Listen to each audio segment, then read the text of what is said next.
Thank you very much. Took 4 writers to come up with that line.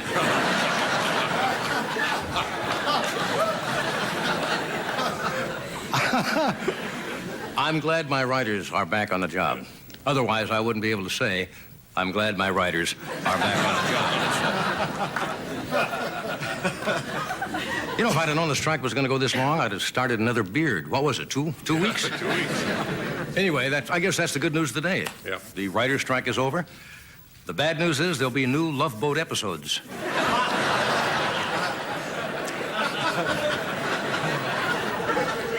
Normally when we're off for a while, this is really an unplanned layoff because of the strike. I tend to come out here and rush. I don't know why. So I'm just going to kind of slow down, get back. And this is a rhythm show.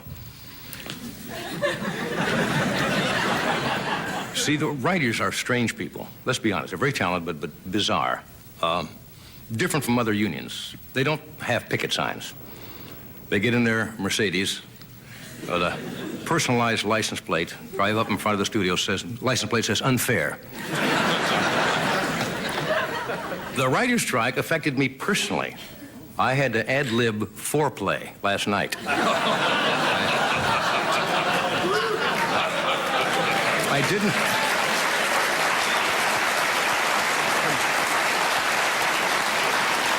I didn't have any cue cards. I was on my own.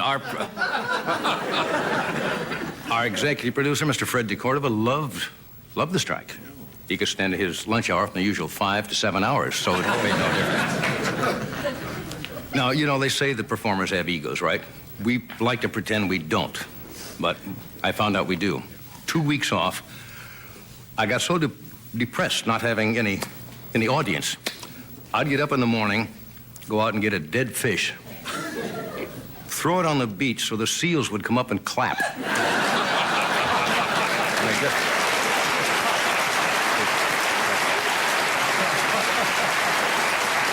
Well, anyway, we're glad it's over, and nobody wins on a strike like that anyway, and I wanted to get back to work, didn't you? Loved it, yeah. What happened? It was the day the Swallows returned to St. Capistrano? Joseph's Day. Right.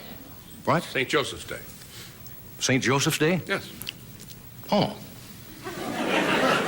But this is the day, right? Yes, March 19th. It's the biggest day, I guess.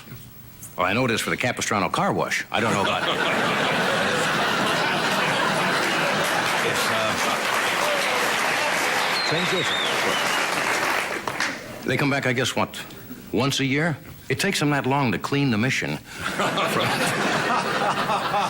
I don't have to ask how your St. Patrick's Day was. It was very nice. Because I watched on television. Ed was the Grand Marshal of the St. Patrick's Day Parade in Beverly Hills. Yeah. They had a St. Patrick's Day down Rodeo Drive. Right. They sprayed perfume in the air. Yeah. They carpeted Rodeo Drive. Carpeted in Rodeo Drive in green turf or something. Yeah. It was part of a reciprocal agreement. On the same day, the Arab League marched through Dublin.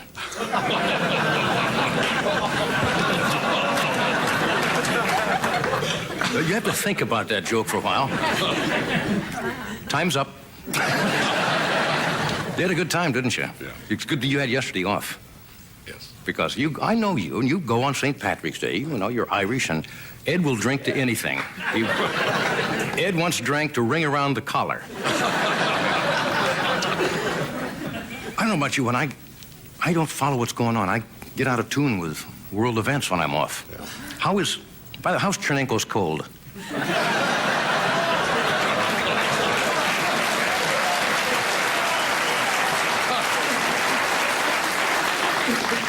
Poor Chernenko, you know, he's already forgotten. I mean, he wasn't exactly what you'd call, a major leader in world history. He was kind of the Russian Millard Fillmore. But now they have the new leader, Mikhail Gorbachev, right? And I understand the Russians are doubly happy with him. First of all, they have an upstanding man who is able to stand up. Number one. I can't understand when I watch the Russians, you know, whether they're happy or not. They look exactly the same at funerals and inaugurals. Right. Put a hat like that on, you don't look too happy. They say he's what, 54 years old? And President Reagan is 74. Now, you can tell Gorbachev is a little inexperienced. He made a diplomatic blunder the other day. He asked for a summit meeting with Gramps.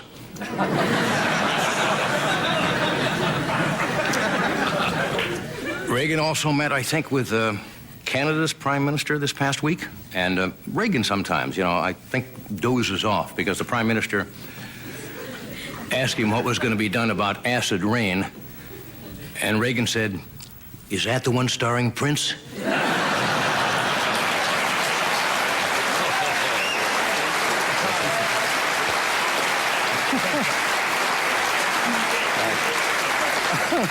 He didn't say that, did he? No. Here's a late breaking bulletin. Just came over the teletype before I walked out here. ABC was just bought back by Blake Carrington. Was that a stunner? Was that? Who? Yeah. Is anything safe? I understand Bob's Big Boy is looking at NBC. Could be a merger. A thing called the Capital City Communications, I think that's the organization, bought ABC yesterday. And they're thinking of converting it into a network. No.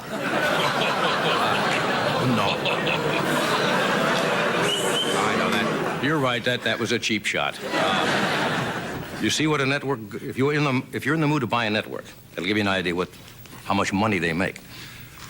The Capital Communications, which is worth less than ABC, bought ABC for $3.5 billion.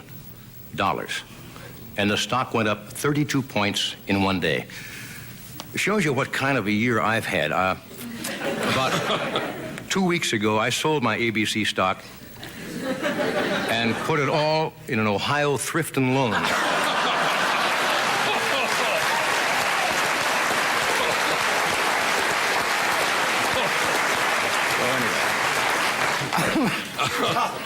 What a year it has been. Anyway, you're in a good mood. Hey, there's a nice thing happened today. The new commissioner of baseball, Peter Ueberroth, allowed Mickey Mantle and Willie Mays to return to baseball. Yeah, now, great. That's about time.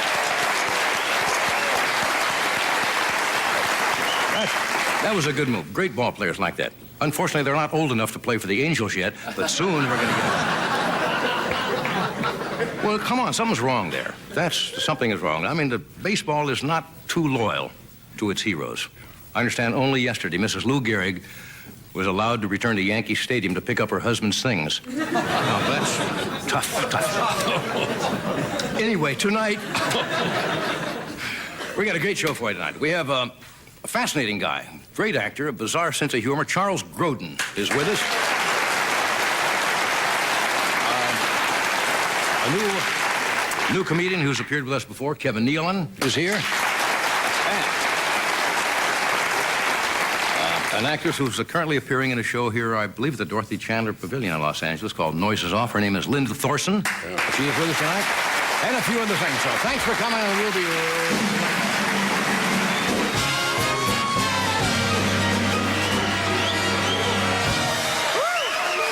Thank you. Hello there. Hi, how are you? I'm here to introduce a new product called New Style. New Style. Does this really work? I think so. Yeah. Can't you tell? Yeah. Yes. Here it is. New Style. Use it myself every night.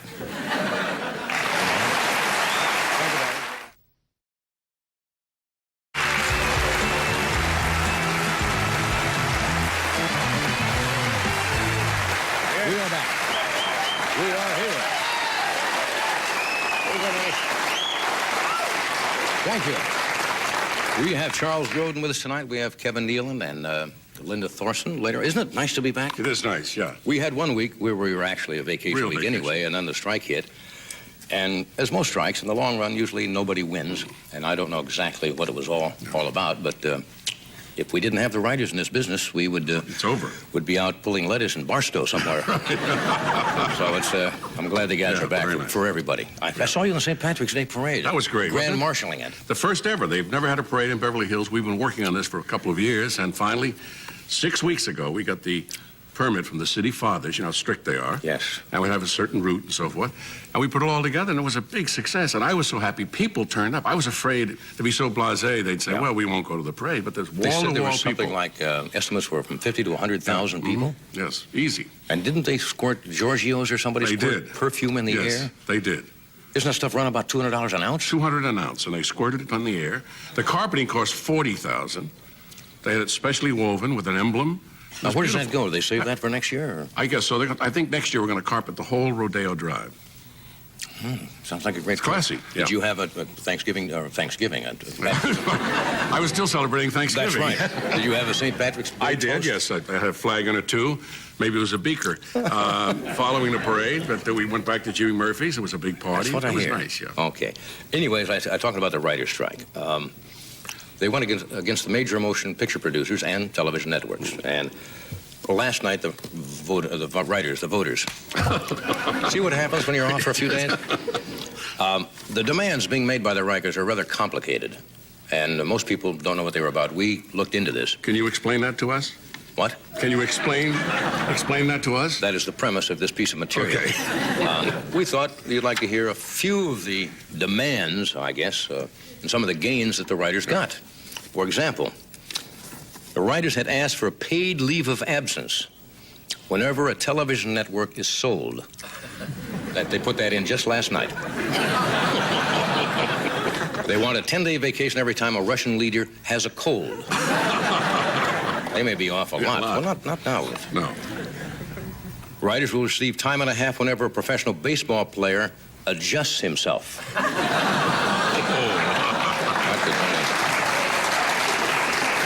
That could run into a lot of money. A writer on the situation comedy Cheers who has a flat head shall receive hazardous duty pay if he is forced to serve as a bar stool for Norm. A writer on Punky Brewster, are you familiar with that show? Must have the pages he's written laminated in case the young star of the show wets the script. Some of these are weird demands, but as I pointed out before, writers are strange guys. Let's see here. Get something good How going. strange they are. Aren't they, though? There must be something on that page. Well, I don't want to take up too much time with the audience here, because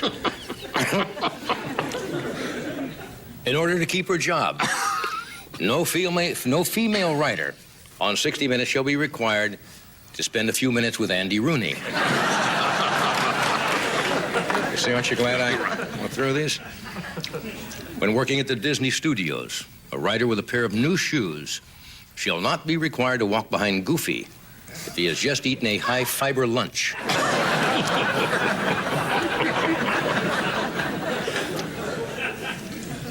Now, my writers have a clause they put in on the Tonight Show here.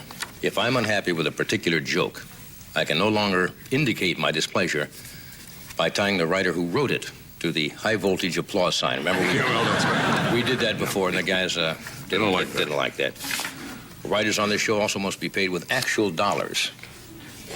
Rather than have me, as I have before, roll up my pants leg and show them my Navy tattoo and the words, "In God We Trust," which I have on the calf of my leg.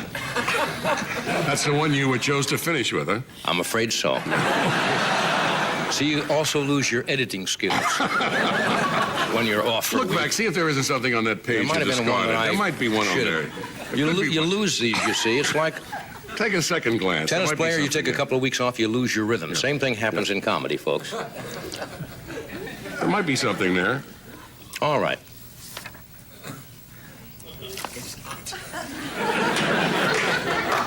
Well, I'm going to try to throw this one out for your judgment. The bachelor writers on the Love Boat shall be allowed, while on a cruise, to flash propositions to women on shore using Captain Steuben's bald spot as a mirror. Hey, here we go. All right.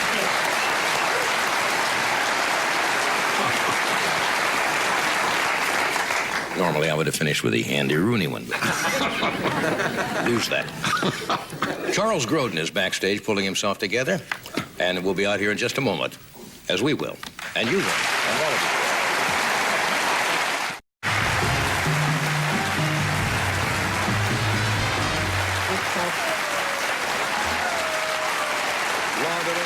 Okay.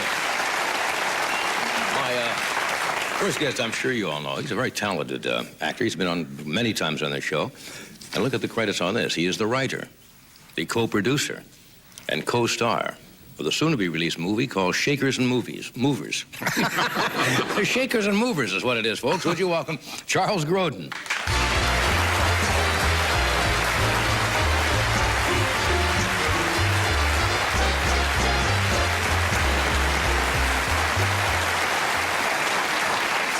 It's movers and shakers. Movers and Shakers, Yeah. right. But nobody knows what it means anyway. Yeah. I mean, what a list now. This is really setting yourself out, isn't it? I mean, writer, co-producer. What is a producer? What's a co-producer? What's a producer do on it? It meant getting the money, really. Is that Getting what it the is? money, getting the other stars in the picture, and putting it together. It took 7 years. 7 years? Yeah, it's not finished yet. Uh-huh. And a writer, what do you mean it's not? It says it's soon to be released. Well, in the fall, probably. I say soon to be released so I come off current. Right. What's left to do on this? Victor, you say it's not done yet. I'd rather not say. I'm just trying to give a little publicity. No, I understand. Shakers and movers. Okay. Movers and shakers. It says shakers and movers. But it's movers and shakers. But nobody knows what it means. If you ask the audience, what does movers and shakers mean, nobody would know. I would say maybe a fifth of the audience might know. You can't see the audience, so you Let's don't know find what out. they would say. Well, let's find out. Go ahead. How many know what the term shakers and movers Movers means? and shakers. Movers and shakers. Forget that. How many know what shakers and movers means? All right. We got a, There's your title problem. change. That's the work we have There's to your do. problem right there. I suppose people that do that are accountable for lots of things going on. To do big things. To do big attempt things. to do big things. That's Okay. what it means. We yes. talked about that enough, you think? Yeah. When you go on strike, you have to go on strike as a writer, co-producer, and star, everything, right? I strike myself. Pick it yourself. Yeah, the writer in me thinks the producer is cheap, and the producer in me thinks the writer is greedy. And it gives me a headache. And you're probably both right. Both right. Now, you've been in how many motion pictures? They say more than a dozen here. They have your own. more than a dozen, I would say. Yes. Heartbreak Kid, Heaven Can Wait, Woman in Red, and so forth. You Yes. see great notices. Yes. You ever been nominated for Academy Award?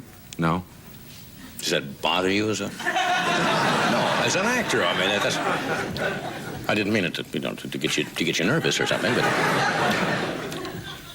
Did Does you... it bother me?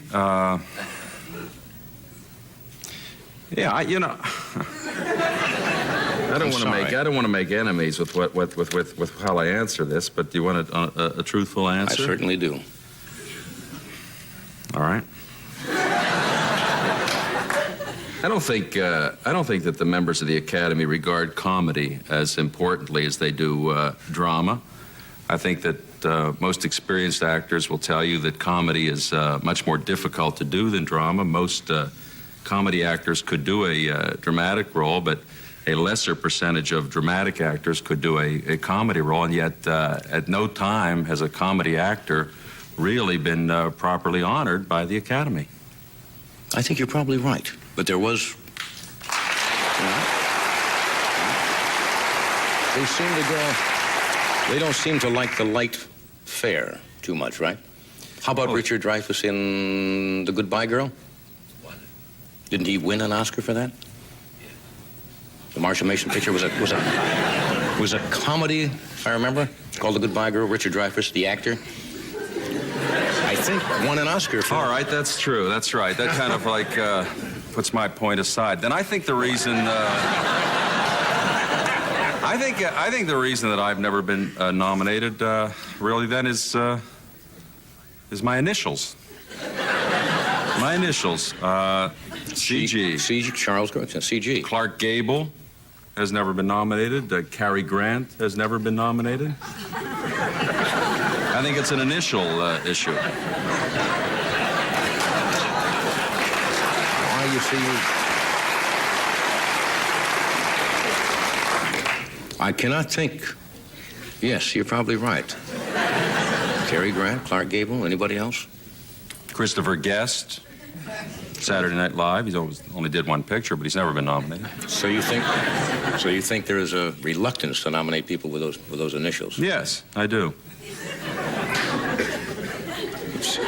You seem to be rather surly on this point. You look for a pattern and you discover it and you work with it, you know.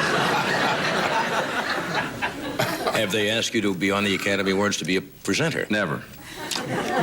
Never. Same reason, I suppose. I think so, yeah. Yeah. But I think more to the point of why I haven't been nominated is what I'm going to do about it, because I am going to do something about it. Would you like to share that knowledge with us? Yes. I'm going to get at those ballots. And there's a tight security around them, but I'm going to get at those ballots, and I think in the future, you'll not only see a number of nominations for me, but probably several Academy Awards. Several awards. Well, at least you're honest about it. I think it's a good approach. The Academy has been forewarned that this is what you may do, but... They're there, I'm here, and I'm coming. Everything's fair. Why not get that award? We'll take a break. We'll be right back. CG.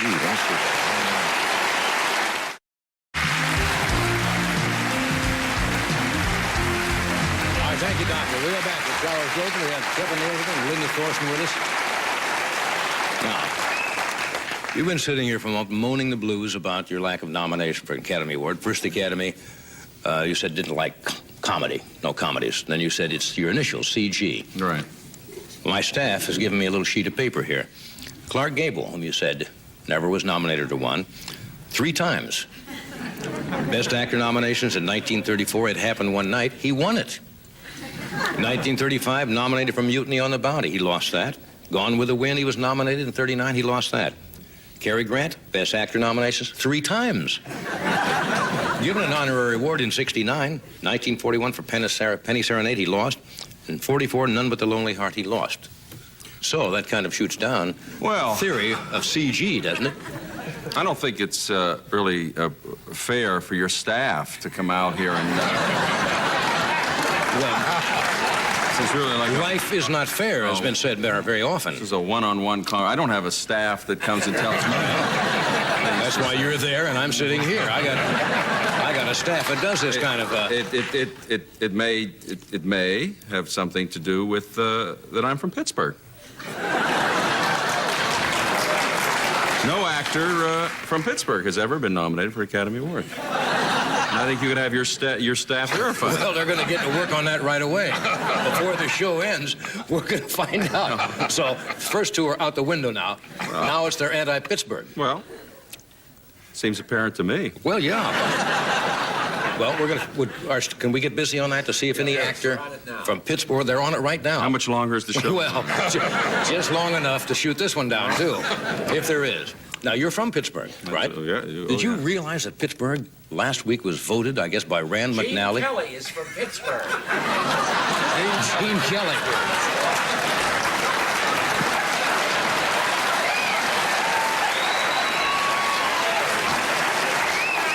Now, what? 4 nominations. Now, what does your staff say about that? I don't believe Gene Kelly was ever nominated for an Academy Award. He is from Pittsburgh, and he's a great. He was nominated 4 times. 4 times. He was? Mm-hmm. She was a dancer. He was nominated as an actor 4 times for the Academy Award. And as a director. I'm speaking about actors. As an actor, Gene Kelly. What was one of the pictures he was nominated? Paris. Was he? Yes. Well, that was for really dancing, wasn't it? You can get nominated for being a good dancer. Well, of course you can. Well, I guess that. Actor-dancer, maybe. Well, I wasn't aware of that, but... There's probably another reason that we haven't uncovered. Well, I'll give it some thought. Yeah. Anyway, getting back to Pittsburgh, your hometown. Yes. Did you go to school there, raised there? Yes, I'm from Pittsburgh. I'm born High school, right through the whole... and somewhat raised in Pittsburgh. Did you realize at the time, you were living then, and what Rand McNally said this last week was the #1 city, the best place to live in the United States was Pittsburgh? Well, Pittsburgh has always been an object of abuse by people like you and many Wait, other... hold it.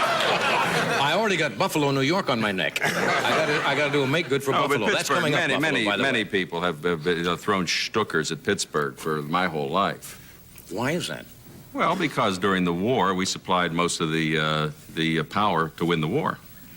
And it was dirty. I would think that would be a Second nice World thing. War. Well, but it was dirty. There were steel mills, and it was dirty, so it was a good target. They did clean it up, didn't they? And they cleaned it up pretty good, I would say. You know. What else is nice about Pittsburgh, as long as we're talking Well, about it? it's won 4 Super Bowls for one thing. Can my staff check that out? Make sure. Which Clark Gable or Cary Grant never did. That's right. They didn't. And really, as a kid growing up, you become aware that people do attack your hometown, and Pittsburgh, Cleveland, cities like that do get that kind of abuse. But you won't have Pittsburgh to kick around anymore. Right. No. I understand there's a city in California. Is it Yuba City here in California that is really up in arms because apparently they landed something like 134th or the most undesirable city in the United States, and the citizens are. And nobody from Yuba City has ever been nominated for an Academy Award. Check that. No, I think you're right on that. Yeah, I'm right on that. Yeah. Were you an only child? I don't know why that just occurred to me, but I have a brother, Jack, in Pittsburgh, who I hope is watching tonight. still back in Pittsburgh. Yeah, he's still there. What does he do? He's an attorney and an accountant. He has a... Your older brother? He's an older brother, yes. Why didn't you become an accountant, an attorney? Why didn't you? No. You see, I ask the questions. You're the guest. I don't know why I asked that. It's just different than how do you I'm a guy how do you enjoy the West who's Coast? been in 15 pictures, never been nominated for an Academy Award, and you say, why didn't I become an attorney or an accountant?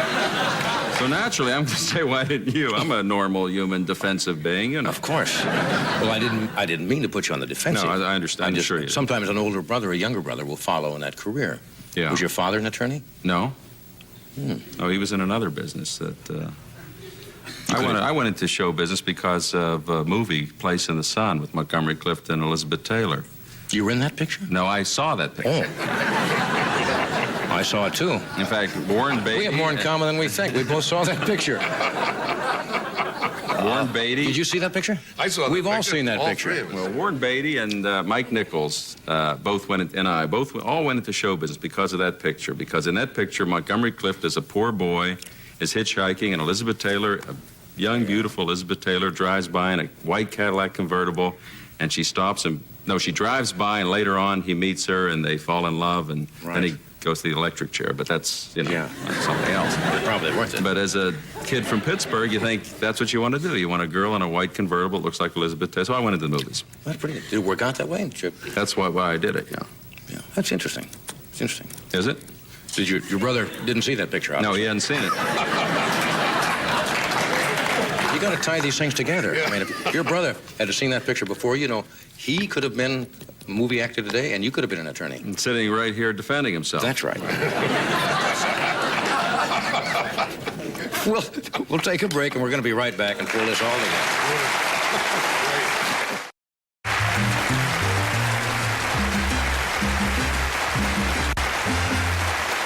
Okay, I'm glad you're in such a good mood tonight. It's always good when the audience is in an up mood when we have a comedian on the show. He's been with us before. He's a funny young man.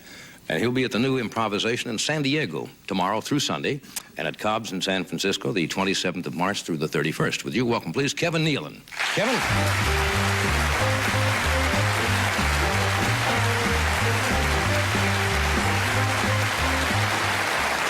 Thank you very much.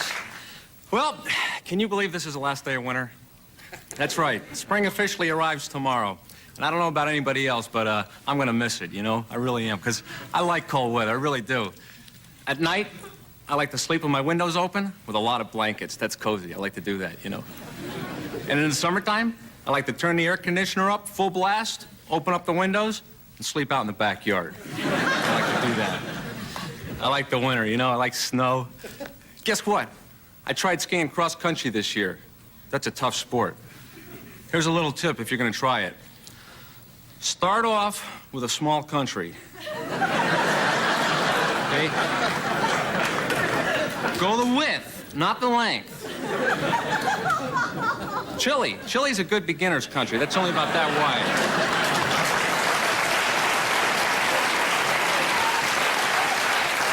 I like that event they have in the Winter Olympics called the biathlon. They ski cross country, you know, they go for a couple of miles and they shoot the rifle. Then they put the skis back on, they go another couple miles. I suggested they have something like that last year at the Summer Olympics. Okay, here's what you do. You dive into the pool, you swim 100 meters, you get out, you barbecue a steak. And you dive back into the pool and you finish the race. You take the skis off.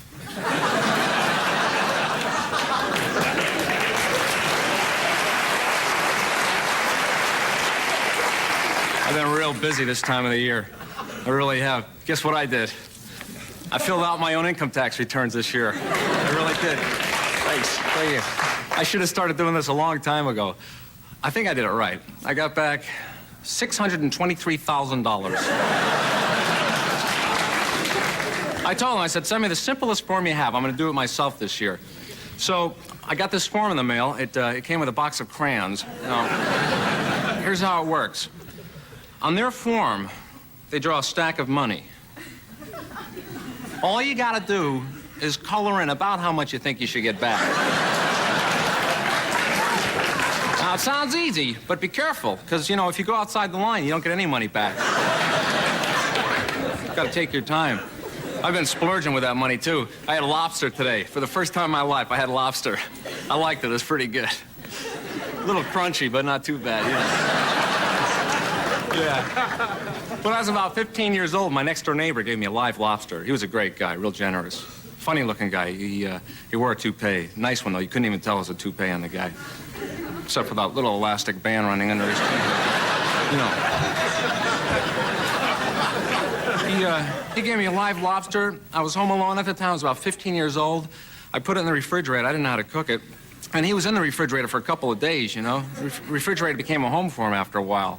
He even redecorated it. You know, he put the milk over here, the lettuce down there. Yeah. Well, one day I decided to cook them, so I put them in a pot of boiling hot water, you know, and I slammed the lid on it. I held it there for about 30 seconds, and then I started feeling pretty guilty about it, you know. So I took him out. I put him on the counter on a dishcloth. He was still alive, you know, a little groggy, but he was still alive. But I'm telling you, it was then that I decided that everything has a right to live, and they do. So that night, I grabbed the lobster, jumped on my bicycle, rode to the woods, and set him free.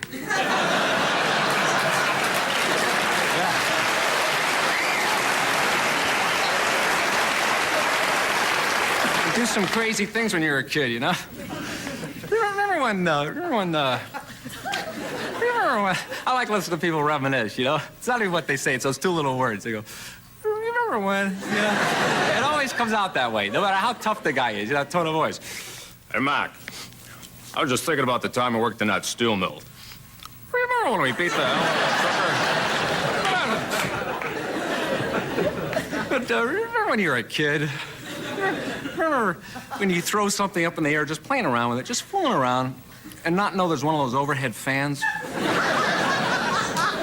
Well, one time I was throwing around my little nephew, you know? And, oh, my father got mad. He usually never gets mad. You know, he's one of those guys that controls his temper, keeps it inside. When he gets real mad, what he'll do is he'll slowly count to 100, then he'll lift my head up out of the water. Oh, yeah.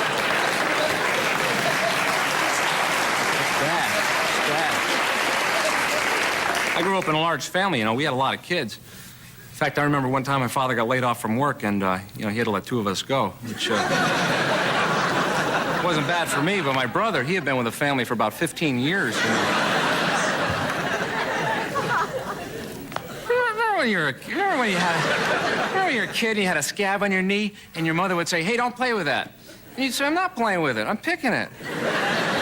I mean, who would play with a scab, you know? Can you imagine having a whole toy box full of scabs? What, do you put little wheels on them and push them around? I don't know. Everybody gets into trouble growing up. Remember when you got pulled over by a cop for the first time? I got pulled over by this cop. He was in one of those police station wagons, you know, which I hadn't seen for a long time. For a minute, I thought it was a family of cops pulling me over. But, He said my car was making a little bit too much noise, and I fixed it myself, a small repair. I do all my own work on my car, because mechanics, they rip you off. You know, they're so overpriced. Last time I brought my car in to be fixed, I asked the mechanic for a written estimate. The guy actually took out a piece of paper, and he sketched an arm and a leg. It's a little too steep. Everybody likes to reminisce, you know, they really do. I wonder if primitive cultures reminisce. I was thinking about that this morning. I wonder if they sit around a kettle somewhere deep in the jungle, just, you know, talking about the good old days, you know?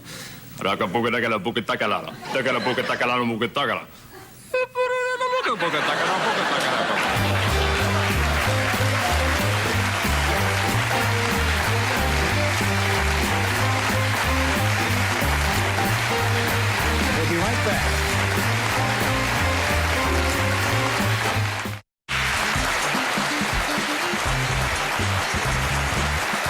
Our next guest, Linda Thorson, is one of the stars in a big hit. It's a slapstick farce here at the Amundsen Theater called Noise Is Off, and it'll be there until March 31st. Would you welcome, please, Linda Thorson. Linda?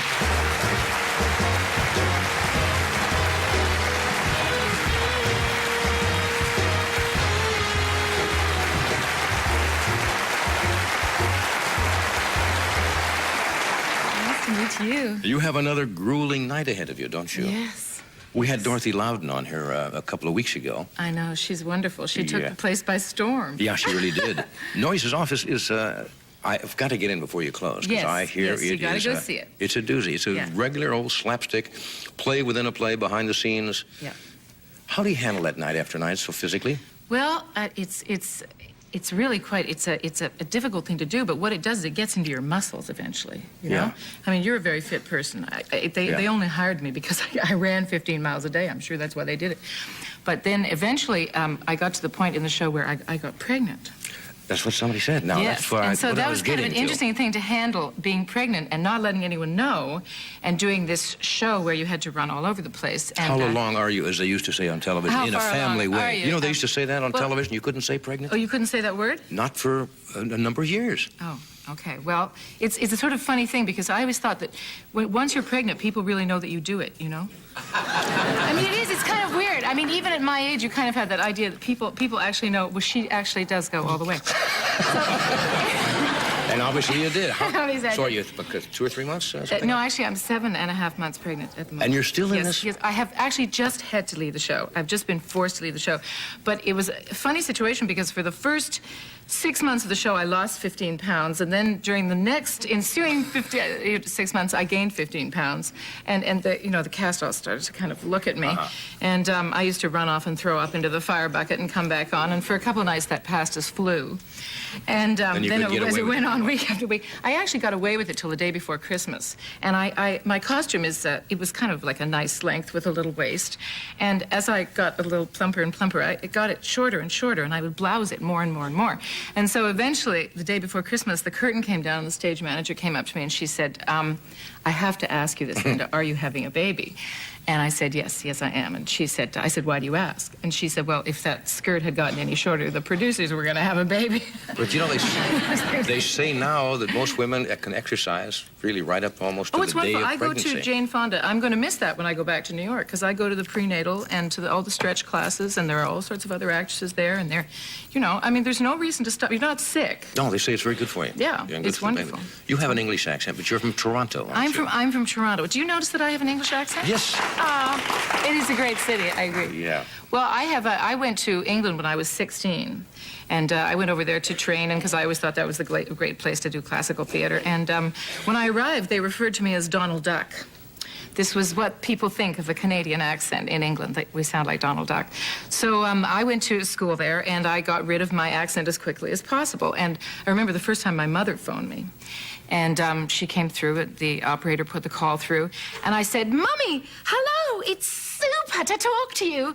Oh, it's just smashing over here. I really love it. And I heard my mother on the other end saying, excuse me, operator, hello, I think you've put me through to the wrong party. I was calling my daughter, Linda, and I say, Mummy, no, it's me. You It's me. get it by osmosis very quickly, don't Oh, you? God, you pick it up. Do you do that when you're interviewing people? Does it ever happen to I you? went that from you- Nebraska, this is strange, in the service to Jackson, Mississippi. And within 6 months, I was saying, you all just come back and see us. I mean, I Yeah. wanted to belong, so Yeah. you pick it up almost These things performers have it. I mean, I do it. affectation. I go into stores and start, and it's very embarrassing. I do it with people. Your husband, Phil Boggs, is that his name? Bill Boggs, Bill yes, Boggs. yes. Does a talk show in New York, does he Yes, not? my husband does the same thing you do, only he does it during the day. Yeah, and that's where you met him. Yes, that's where I met him. Well, actually, yes, I did. I met him on his talk show because he saw me, and you know when you're a talk show host as you are, you get to go to the openings of everything, and so he goes to all the openings in New York, and I opened in a Broadway show called Steaming, Before Noise is Off. And he came to the opening of that play, and in that play, we all had to take all our clothes off. There are 5 women in the play. Five girls, And yeah. it takes place in a steam room? Yes, yes. In fact, they've just made a feature film of it with Vanessa Redgrave playing my part. But that's okay.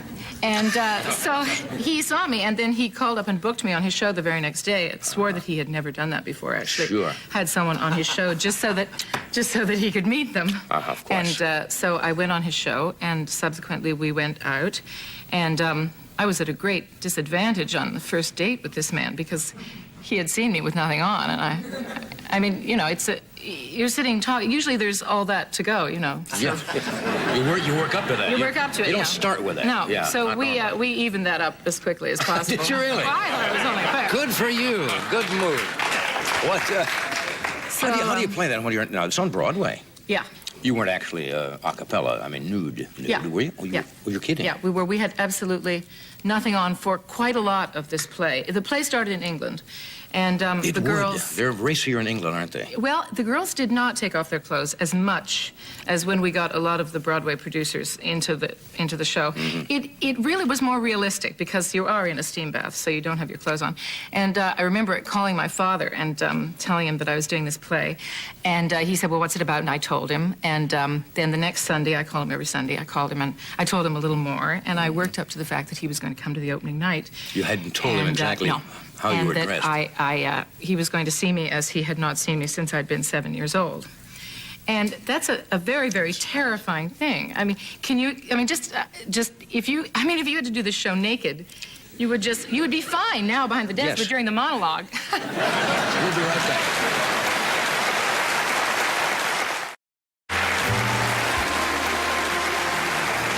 We are back. We just have time to thank everyone. It was nice meeting you. Lovely to meet you. Yes, and good luck with your child. I hope you have a nice, healthy baby. Thank you. I do too. And that should be around Sometime June. in May. That's a good time for us. Yeah. Thanks for being here, Linda. Thank you. Charles, I suppose all of the ballots, the final nominees are in, aren't they, this year? For this year, yeah. For this year. Thank you. Have a nice evening.